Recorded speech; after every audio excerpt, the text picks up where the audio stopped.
दास की आसवस श्वास श्वास परवास पार्श्व करो मत दास को उदासता का दास ना तो सुर सुख चाहता शिव सुख की नाचा तव थते सरवर में सदा होवे मम अवगान। बोलिए अतिशयकारी श्री चिंतामणि पार्श्वनाथ भगवान गुरु नाम गुरु आचार्य भगवान श्री ज्ञान सागर जी महाराज की, संत शिरोमणि आचार्य भगवान गुरुदेव श्री विद्यासागर जी महाराज की।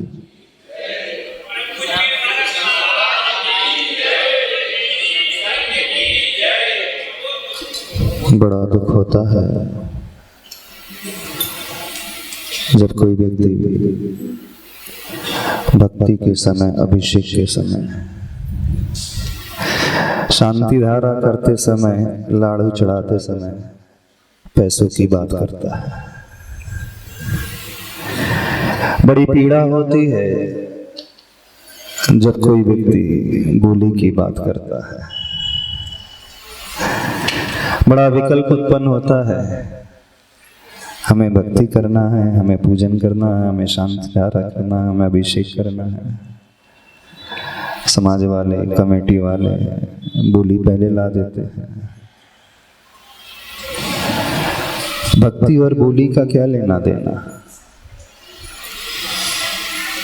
अधिकांश लोगों के मन में प्रश्न आता ही है, तर्क उपस्थित किया जाता है, क्या भगवान पैसे वालों के हैं?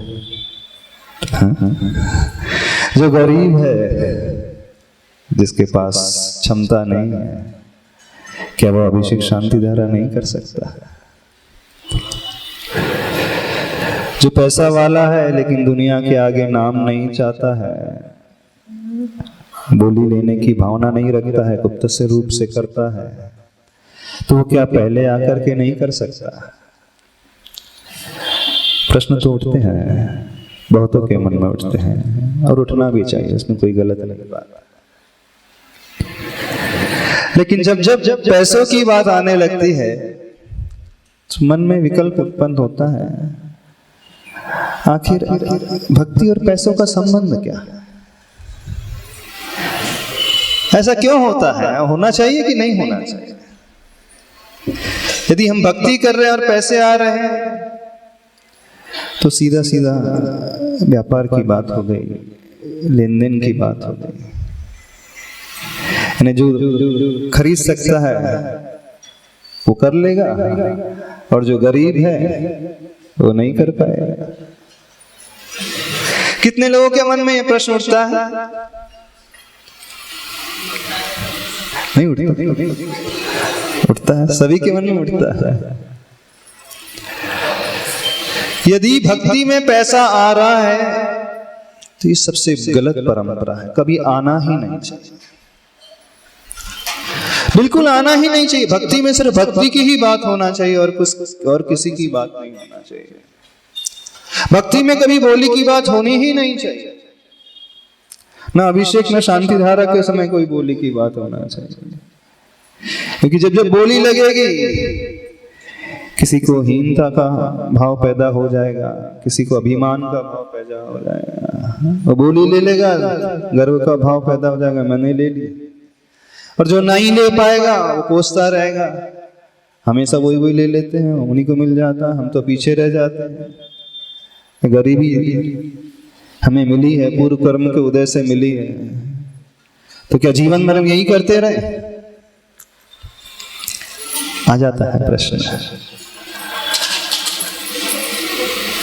क्या इसका समाधान होना चाहिए?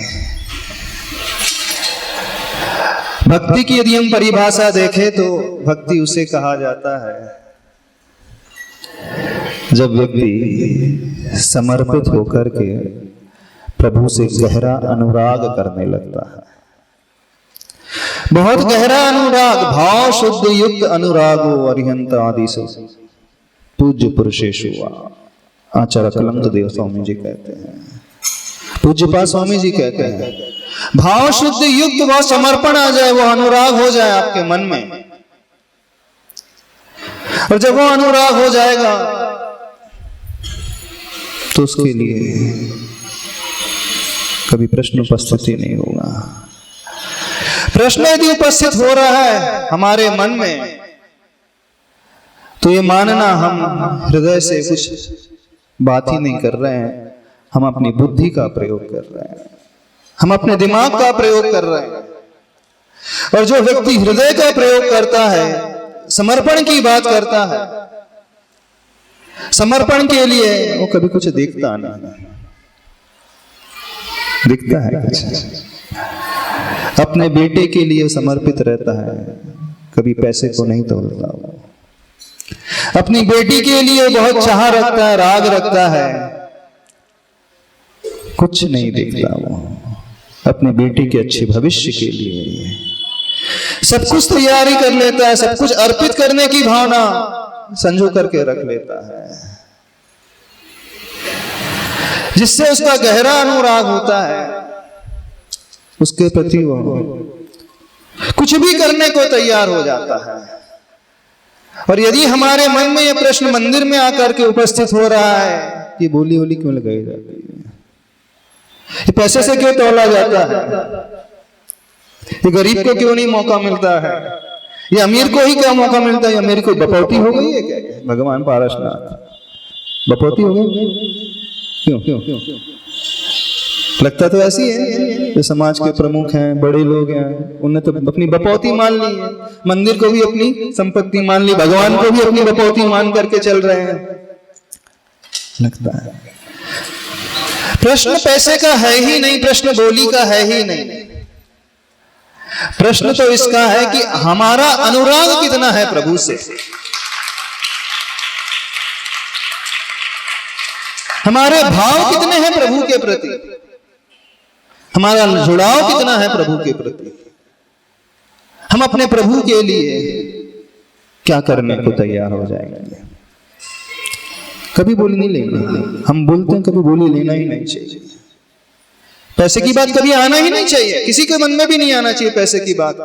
हमेशा जब भी भगवान के पास आए तो एक भाव लेकर के आना कि मेरा अनुराग कितना है प्रभु के प्रति। जैसा मेरा अनुराग अपने बेटे अपनी बेटी के लिए होता है, मैं उस बेटे बेटी के लिए कुछ भी करने को तैयार हो जाता हूं, कर्ज लेकर के उसकी शादी करने को तैयार हो जाता है कि नहीं? सामने वाली पार्टी कोई डिमांड नहीं करती, फिर भी ये भावना है कि मेरी बेटी बहुत सुखी रहे, जीवन भर बहुत प्रसन्न रहे, उसे किसी प्रकार का अभाव ना रहे, किसी प्रकार की परेशानी नहीं रहे। क्षमता नहीं भी होती है फिर भी रिश्तेदारों के पास जाकर के वो जुगाड़ कर लेता है, भावना मांग लेता है कि अपनी बेटी को पैसे से तोड़ते हो, जो अपनी बेटी की शादी करते हो, दूल्हा देते हो ना कुछ बेटी की शादी में, क्या देते हो?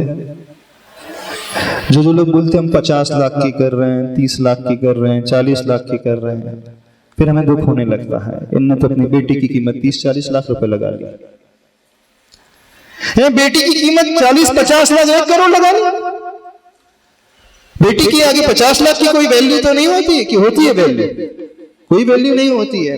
उसे तो अपनी बेटी दिख रही है, उसे तो अपना बेटा दिख रहा है, क्षमता नहीं है फिर भी कर्ज लेकर के दुकान खरीद लेता है, उसे नई दुकान करवा देता है, नई गाड़ी ला करके दे देता है, बड़ा इंस्टॉलमेंट में पेमेंट करना पड़े। तो बेटा भी डिमांड करता है नहीं लग्जरी वाली गाड़ी चाहिए, 25 लाख से कम की नहीं चाहिए, फिर भी आप दे देते हो। तो क्या बेटे की कीमत 25 लाख लगा लेते हो? नहीं, फिर क्यों देने के लिए तैयार हो जाते हो? वहां यह क्यों प्रश्न नहीं उठाया जाता है? हम सबसे पूछना चाहते हैं क्यों नहीं उठता है मन में प्रश्न?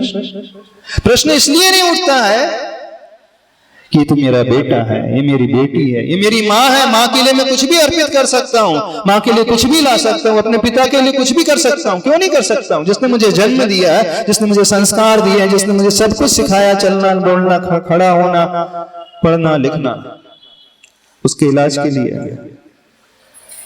आप सोचोगे, विचारो पिता के इलाज के लिए। कितने बेटे हैं, सोचेंगे विचारेंगे। लीवर ट्रांसप्लांट करना है मान लो, क्योंकि लीवर ही बदलना पड़ेगा तो बहुत खर्चा आ जाएगा, 25 लाख 50 लाख का खर्चा आ जाएगा। पर किस उम्र का है पिता? वो 65 साल का है। उस समय गणित भाग लगा, गुणा भाग लगाओगे, 65 के तो हो ही गए हैं। कितने टिकेंगे अब बाबूजी, कितने टिकेंगे? 2 4 5 साल। एक व्यक्ति हमारे पास आया, सुनना ध्यान से। उसके पिता का लीवर डैमेज है, डॉक्टर ने बोल दिया लीवर ट्रांसप्लांट करना है। हमने पूछा उनकी उम्र कितनी है? तो बोले 66 वर्ष। बोले क्या तैयार हो आप लोग खर्चा करने के लिए? हाँ, खर्चा तो बहुत आएगा महाराज, यहाँ तो होगा ही नहीं, हैदराबाद जाना पड़ेगा, और मिनिमम 30 से 35 40 50 भी हो सकता है। अच्छा, हमने उससे कहा तो नहीं, मन में सोचा 66 के तो हो ही गए। कितने चलेंगे, कितने टिकेंगे? क्यों कितने टिकेंगे? अपनी जी तो ली उम्र। पिताजी को तो कह देना चाहिए बेटा मैं 66 का तो हो ही गया हूँ, काय को 50 खर्च कर रहा है। बोल देना चाहिए ना पिता को, और बेटे को भी सोच लेना चाहिए 2 4 5 साल टिकेंगे और क्या टिकेंगे। पर वो इसमें भी कोई गारंटी नहीं है, ऑपरेशन सक्सेसफुल हो जाए उससे पहले ही निपट जाए। फिर भी उस बेटे को मानना पड़ेगा। तैयार हो गया था महाराज, इसकी चिंता ही नहीं, भले ही 65 के हैं 66 के, उसके क्या लेना, लेकिन मेरे पिता है, मैं अपने पिता के लिए इस उम्र में कुछ भी करने को तैयार, कुछ भी करने को तैयार। उसके बारे में क्या सोचना? तोलते हो, उम्र से तोलते हो। बनिया हो तो उम्र से तोलेगा, हिसाब किताब लगाएगा।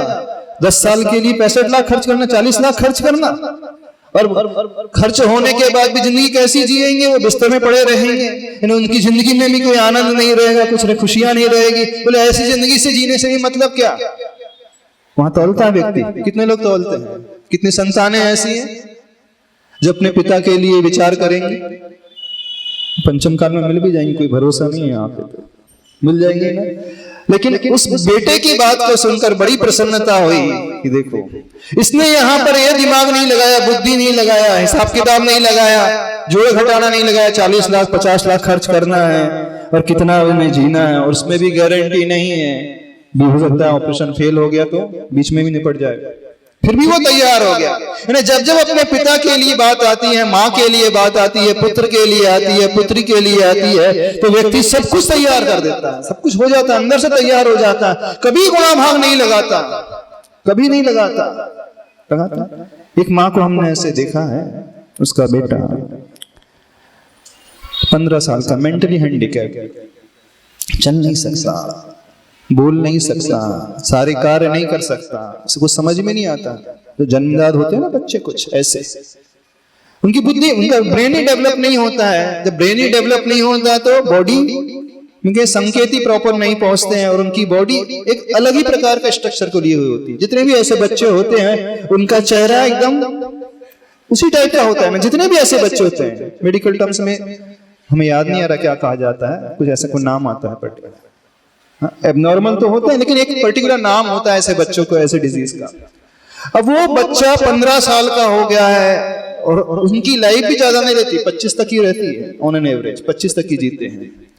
अब उस बच्चे के लिए, वो भी इकलौता है, उस बच्चे के लिए माँ बाप पूरा जीवन लगा देते हैं, जबकि पता है इस बच्चे से कभी खुशियां नहीं मिलने वाली है, ये बच्चा कुछ दे नहीं सकता है, और हमेशा हमें शुरू से लेकर अभी तक करना पड़ा है, और जब तक जिएगा तब तक करेंगे। सवेरे से लेकर रात तक की हर क्रिया, नहलाने धुलाने से लेकर खिलाने से लेकर ना जाने कौन कौन सी क्रिया जो बच्चे अपनाराम हो जाते हैं, उसके लिए भी माँ बाप तैयार हो जाते हैं। क्यों तैयार हो जाते हैं? जिस बच्चे से कुछ नहीं मिलना है, जो इतना ही सक्षम नहीं कि मैं कुछ कर सकूं अपने लिए, क्यों तैयार हो जाता है वो माता पिता? बताओ। वो गहरा अनुराग है, गहरा मोह है अपने बेटे से, और वो भी ऐसा बेटा जिसका दिमाग ही नहीं है। अच्छा बेटा होता, संस्कारित होता, कमाऊ पूत होता तो भी चल जाता कि बेटा कमाऊ है, बुढ़ापे में हमारा सहारा बनेगा, हमें तीर्थ यात्रा कराएगा, खिलाएगा, दवाई आदि कराएगा, जो भी आवश्यकता है तो पूरी करेगा। यानी वो पुत्र जो कुछ नहीं कर सकता, अथवा पुत्री भी ले लो, मान लो लड़की हो, वो भी कुछ नहीं कर पाएगी, तो 25 साल तक वो सिर्फ बोझ बन करके जीती है कि बिल्कुल बोझ बन के। लेकिन ऐसे बालक और ऐसी बालिका के लिए भी वे माँ बाप कभी सोचते हैं? कभी सोचा किसी माँ बाप ने? हमने तो किसी माता पिता को नहीं देखा। हमने ऐसे बहुत सारे माता पिता देखे, और आजकल तो बहुत सारे ऐसे एबनॉर्मल डिलीवरी होने लगी, बहुत सारे ऐसे बच्चे होने लगे। हम लोग बड़ौद में थे, वहां का कुछ पानी ऐसा था, जैन समाज के लगभग 10 परिवार में, 8 से 10 परिवार में ऐसे बच्चे थे। वहां का पानी ही ऐसा है, जैन समाज में पूरे बड़ौद में ऐसे बच्चे ढेर सारे मिल रहे हैं, यानी कि सारे के सारे एबनॉर्मल बच्चे। कुछ वहां का क्षेत्र इस प्रकार का कहें कि ऐसी बीमारियां वहां पर है। तो ऐसे बहुत सारे परिवार देखे, लेकिन वे माता पिता भी उस बच्चे से भी इतना लगाव रखते हैं कि उस बच्चे के लिए कुछ भी करने को तैयार हो जाते हैं। अब जब अपने भगवान की बात आती है, अब हम आपसे पूछना चाहते हैं, काय के लिए आए हो यहाँ पर? किस लिए आए हो? किसके लिए आए हो? हाँ, पार्श्वनाथ भगवान का मुकुट सप्तमी में अभिषेक करने के लिए, शांति धारा करने के लिए, लाडू चढ़ाने के लिए। क्या मान करके आए हैं भगवान को? आपकी दृष्टि में भगवान की कीमत कितनी है? बच्चे से ज्यादा है कि कम है? पहले ये बता दो। पूछ रहे कितने लोगों की दृष्टि में अपने प्रभु की कीमत अपने बेटों से ज्यादा है, बेटी से ज्यादा है? हाथ तो खड़े कर ले, हम देखना चाहते हैं ऐसे बच्चे। सबकी देख लो, 10% लोगों के भी हाथ ऊपर नहीं है, 90% लोग जो है इन भगवान की कीमत कितनी आंक रहे हैं, देख लो आप लोग। बोले महाराज जी बेटे से तो राग होता ही है। अरे बेटे को तो छोड़ दो, आप अपने चप्पल जूतों से भी ज्यादा राग कर ले तो हो सकता है भगवान की कीमत उससे कम करोगे। सही कह रहे हैं, अभी भी यहाँ बैठ कर चप्पल जूते याद कर रहे हैं, कोई लेकर के ना चले जाए मेरी चप्पल। मैं पहली बार आया, मैं नई चप्पल पहन करके आया हूं। सही बता रहे हैं, बड़ी कड़वी बात कह रहे हैं। सोचना समझना, आप अपने भगवान को कितना मानते हो, कितना अनुराग है आपका अपने प्रति, अपने भगवान के प्रति, कितना आप उनसे लगाव करते हो, कितना चाहते हो। कहने के लिए भक्त हैं यहाँ पर। बोलते हम खूब प्रशंसा कर रहे थे सैफुरा की।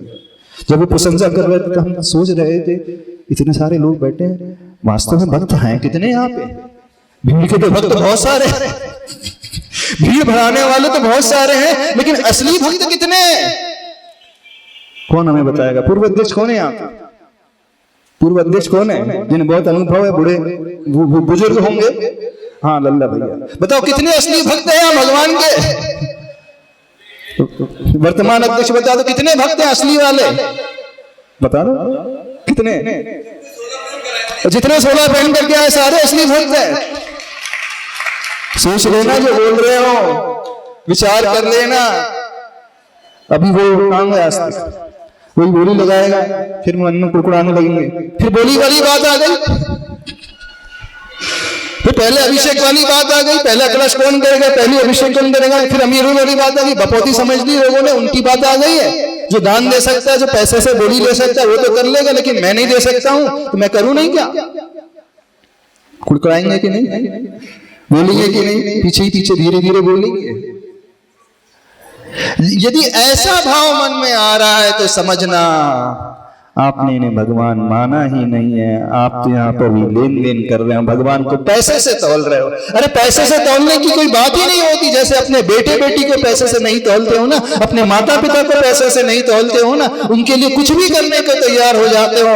एक बार ये भावना तो अपने भीतर जगा करके देखो कि नहीं, ये मेरे महाप्रभु हैं, मेरे आराध्य हैं, मेरे इष्ट हैं, सब कुछ है, मैं इनके लिए कुछ भी करने को तैयार हो जाऊंगा।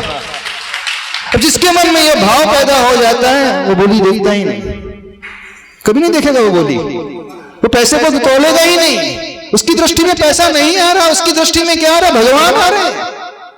लेकिन अधिकांश लोगों की दृष्टि में पैसा आता है, और जब पैसा आने लगे तो समझना हमने भगवान को समझा ही नहीं। हमारे मन में प्रश्न उठने लगते हैं कि क्यों बोली लगाई जाती है, नहीं लगाई जाना चाहिए।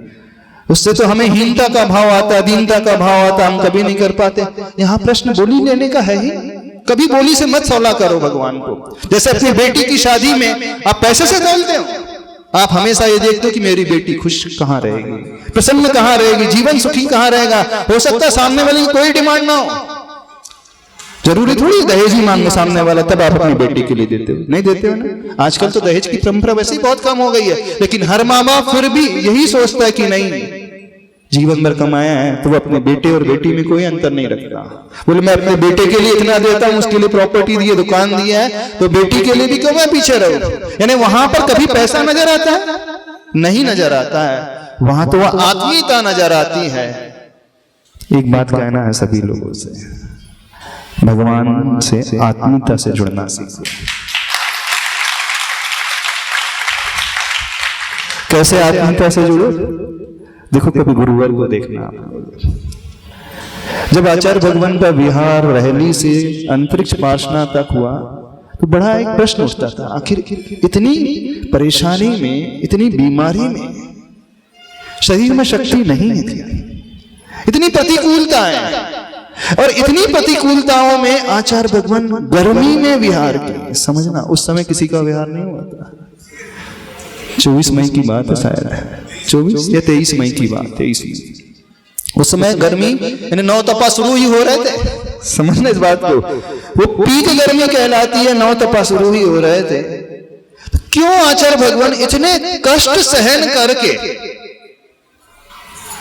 इतना लंबा विहार, जितना लंबा विहार आचार्य भगवान का हुआ है उतना तो किसी साधु का नहीं हुआ होगा। सही बता रहे हैं। और आचार्य भगवान 75 साल की उम्र में और हम सभी लोग युवा उम्र में, वो वृद्ध हैं, हम लोग युवा हैं, तो होना क्या चाहिए था? युवाओं को लंबा विहार कराना था। रुग्ण अवस्था में, वृद्ध अवस्था में तो आचार्य भगवान आसपास रह जाते। क्या जाता है, रैली पटनागंज से बिना मरा जाते, और क्या जाता है, हाँ सैपुरा सैपुरा आ जाते, क्या जाता, पास के पास रहता है। कौन रोकने वाला था आचार्य भगवान से? कोई रोकने वाला कोई था? कोई पूछने वाला था, क्वेश्चन करता, आचार्य भगवान आप सैपुरा क्यों आ गए, इतना कम क्यों व्यवहार किया आपने? कोई पूछता? दुनिया की समाज पूछती, देश की समाज पूछती, ऐसा क्यों कर रहे हो, इतना कम व्यवहार क्यों कर रहे हो? आपको रैली से 40-50 करने क्यों किया आपने, 400 करना चाहिए? ऐसा पूछ सकता कोई? नहीं पूछ सकता। तो सोचना कभी, आचार्य भगवान का राग, अनुराग किसके प्रति है? पार्श्वनाथ भगवान के प्रति है। और ये आज का अनुराग नहीं है आचार्य भगवान का, ये आज की पीड़ा नहीं है आचार्य भगवान की, याद रखना। आचार्य भगवान की पीड़ा तो बहुत पुरानी है। जब आचार्य भगवान रामटेक में आए थे ना, 90, 91, 93, 94 चतुर्मास महाराष्ट्र में, उस समय से ही आचार्य भगवान की, बल्कि उससे पहले जब आचार्य भगवान मुक्तापुर के एरिया में भी चतुर्मास कर रहे थे, मुक्तापुर में चतुर्मास किया था आचार्य, 90 और 91 2 चतुर्मास, 91 का चतुर्मास मुक्तापुर सिद्ध क्षेत्र में हुआ। उस समय से आचार्य भगवान उस एरिया से, वैसे आचार्य भगवान एरिया से परिचित तो पहले से है, लेकिन उस समय से, चाहे वो मुक्तागिर की बात हो, चाहे वो भातकुली की बात हो, आदिनाथ भगवान का बहुत अति सुंदर क्षेत्र है भातकुली भी, और चाहे उस एरिया में अंतरिक्ष पार्श्वनाथ भगवान की बात हो, तो आचार्य भगवान की वो पीड़ा, आचार्य भगवान का वो अनुराग उन पार्श्वनाथ भगवान के प्रति न जाने कितने वर्षों पुराना है, कितने वर्षों से वो सोचते हुए आ रहे हैं, और सोचते सोचते इतने वर्ष निकल गए। और सबसे बड़ी विशेषता की बात, जब इतनी प्रतिकूलता शरीर में थी, इस बात को समझने की कोशिश करना जो पैसे से तौलते हैं भगवान को, उनसे हम कह रहे हैं। जो लोग बोली की प्रश्न उठाते हैं उनसे हम कह रहे हैं। जो लोग ये कहते हैं कि ये बड़ों के भगवान हो गए, रईसों के भगवान हो गए, ऐसा हो गया, फलाना हो गया, ढकाना हो गया, उनसे हम कह रहे हैं। ध्यान से समझना, आचार्य भगवान की वो अनुराग की बात, वो पीड़ा की बात, कैसा लगाव आचार्य भगवान का अपने प्रभु के प्रति, पार्श्वनाथ भगवान के प्रति, कि उस गर्मी में, भरी गर्मी में, जब पैरों में शक्ति नहीं थी। यदि आपने वो दृश्य भी देखा होगा, जब रैली में आचार्य भगवान ने प्रवेश किया था, तो आचार्य भगवान के आहार कहाँ होते थे? बाजू वाले कमरे में होते थे। और कुछ दिनों के पश्चात सब स्वास्थ्य थोड़ा थोड़ा ठीक होने लगा, तो आचार्य भगवान अब शौच के लिए भी थोड़ा सा ज्यादा जाने लगे, फिर थोड़ा और ज्यादा जाने लगे। तो ज्यादा जाने लगे, जानते उसके पीछे क्या रहा? आचार्य भगवान अपनी प्रैक्टिस शुरू कर रहे थे, आचार्य भगवान अभ्यास कर रहे थे। आचार्य भगवान ये देख रहे थे कि शरीर जीतेगा कि मेरा विल पावर जीतेगा। मेरी दृढ़ इच्छा शक्ति जीतेगी। बस उसके माध्यम से आचार्य भगवान ने स्वयं की टेस्टिंग कर ली कि नहीं, जब बात पार्श्वनाथ भगवान की है, जब भगवान के अनुराग की है, भगवान के प्रति समर्पण की है, भक्ति की बात है, तो शक्ति शरीर में भले ही कितनी हीन भी क्यों ना हो, लेकिन इच्छा शक्ति यदि मजबूत है तो इच्छा शक्ति कुछ भी करा सकती है। और वो असंभव से असंभव दिखने वाला कार्य भी दुनिया के सामने आचार्य भगवान ने करके दिखा दिया कि दुनिया में कुछ भी असंभव नहीं होता है। यदि व्यक्ति ठान ले तो उम्र के इस पड़ाव में, शरीर की इस प्रतिकूलता में, रुग्ण अवस्था में रहते हुए भी व्यक्ति कुछ भी कर सकता है। इतना लंबा लगभग 650-700 किलोमीटर का विहार करते हुए आचार्य भगवान अंतरिक्ष पार्श्वनाथ पहुंच गए। क्यों पहुंच गए? किसके लिए पहुंचे बताओ तो सही? पार्श्वनाथ भगवान की भक्ति के लिए पहुंचे हैं। उनका वो अनुराग, उनका वो जुड़ाव भगवान से है। और आप लोग बनिया हो सब? नहीं, सब लोग बनिया हो ना? क्या प्रश्न किया था कि बड़े लोग हैं, जो छोटे लोग हैं, ये बोली की बात क्या है?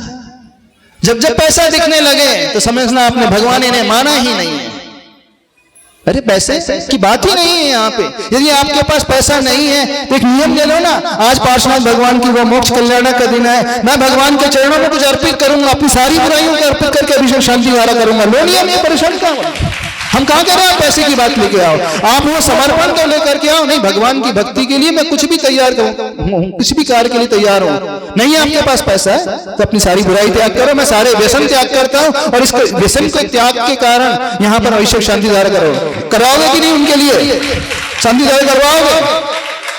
हाँ बोलो, कितने लोग तैयार हैं नियम लेने के लिए इस प्रकार का, जो करते आए हैं, जो सक्षम नहीं है, अपने आप को गरीब मानते हैं, जो कहते हैं कि ये भगवान वो बपौती बन गए हैं, उनसे हम पूछ रहे हैं, हो तैयार अपनी बुराइयों को त्याग करने के लिए? वो भी त्याग नहीं करना, वो भी क्रियाएं नहीं करना, वैसा भी राग नहीं, ऐसा भी राग नहीं करना धरना किसी को कुछ है नहीं, सिर्फ टीका टिप्पणी के अलावा, टीका टिप्पणी के अलावा किसी को कुछ नहीं करना, मीन मेक निकालने के अलावा किसी को कुछ नहीं करना है। अरे सच्चे भक्त बन करके दिखाओ, आचार्य भगवान से सीखो कैसे भक्ति की जाती है, कैसे समर्पण लाया जाता है। तो आज इस मोक्ष सप्तमी के दिन, मुकुट सप्तमी के दिन, हम तो ऐसे श्रावकों को देखना चाहते हैं जो पार्श्वनाथ भगवान को कुछ मानता है। जैसे गुरुवर ने अपने पार्श्वनाथ भगवान को माना, तो यहाँ पर वो गुरुवर के द्वारा प्रतिष्ठित पार्श्वनाथ भगवान है, उनको भी ऐसा स्वीकारे तो सही। तो आपकी मुकुट सप्तमी जो है ना सार्थक हो जाएगी। एक दिन आपके लिए भी यह सप्तमी कौन सा कार्य करेगी, आपकी आत्मा के लिए मुकुट सप्तमी बन करके उपस्थित हो जाएगी। क्यों चिंता कर रहे हो अपने मन में? चाहते हो ऐसा भाव लाना अपने मन में कि नहीं चाहते हो? कि सिर्फ बातों का जमा खर्च करना चाहते हो? जल्दी आ जाओ, समय ज्यादा हो रहा है। ऐसे पात्र को देखना चाहते हैं, अपने बेटे से ज्यादा कीमत मानते हो कि नहीं? अपनी बेटी से ज्यादा कीमत आंकते हो कि नहीं? अपने माँ बाप से ज्यादा कीमत आंकते हो कि नहीं? अपनी वस्तुओं से ज्यादा कीमत आंकते हो कि नहीं? पार्श्वनाथ भगवान की यदि आंक लोगे इनकी कीमत अधिक, तो मानना आपने इनको भगवान माना है, मानना आप पार्श्वनाथ भगवान के भक्त हैं। नहीं है तो सिर्फ बनियागिरी कर रहे हो, सिर्फ जोड़ तोड़ कर रहे हो, गुणा भाग लगा रहे हो। इससे कुछ नहीं होने वाला, इससे सिवाय अकल्याण के और कुछ नहीं मिलने वाला।